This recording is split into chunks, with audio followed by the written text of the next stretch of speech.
Assalamu alaikum guys, this is Saifur Ahmad.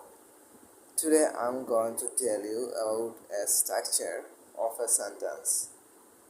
স্ট্রাকচারটি হলো subject plus have has plus no plus plural noun.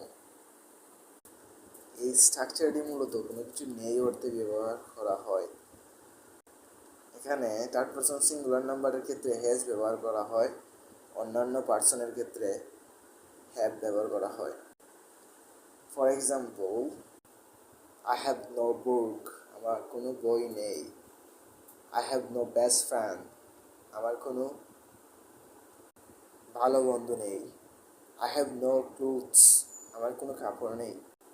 I have no brothers, আমার কোনো ভাই নেই। I have no sisters, আমার কোনো বোন নেই। I have no children, আমার কোনো সন্তান নেই। I have no pet dogs, আমার কোনো পোষা কুকুর নেই।